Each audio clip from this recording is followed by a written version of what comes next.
আচ্ছা, কনস্টিপেশন ছাড়াও কি পাইলস হতে পারে? নমস্কার, আমি ডক্টর দিব্যকান্তি দত্ত।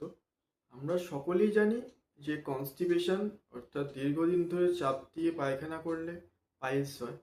কিন্তু কনস্টিপেশন ছাড়া আর কোন কোন ক্ষেত্রে পাইলস হতে পারে সেটা নিয়ে আমরা আজকে আলোচনা করব। যেমন ধরুন, যাদের প্রেগনেন্সি প্রেগনেন্সি একটি ইম্পর্টেন্ট কারণ।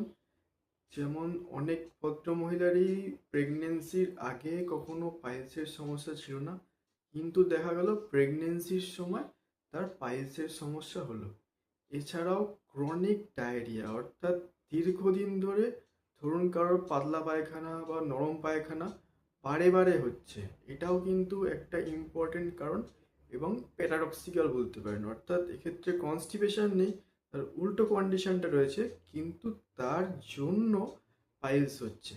এছাড়া যারা এক্সেসিভ ওয়েট লিফটিং অর্থাৎ অনেক বেশি বা মাত্রাতিরিক্ত ওজন তোলেন বা ওজন তুলতে হয়, তাদের ক্ষেত্রেও পাইলস হতে পারে। এবং ওবেসিটি অর্থাৎ স্থূলত্ব অর্থাৎ যারা স্থূলত্বের সমস্যায় ভুগছেন, তাদেরও কিন্তু অন্যদের থেকে পাইলস হওয়ার সম্ভাবনা বেড়ে যায়। তো আপনার যদি এই কন্ডিশনগুলির মধ্যে কোনো একটি থাকে এবং পাইলসের সিমটমস হচ্ছে, তার মানে কিন্তু আপনার পাইলস ডেভেলপ করছে। তো সেক্ষেত্রে আপনি আপনার ডাক্তারবাবুকে একবার দেখিয়ে নিন। নমস্কার।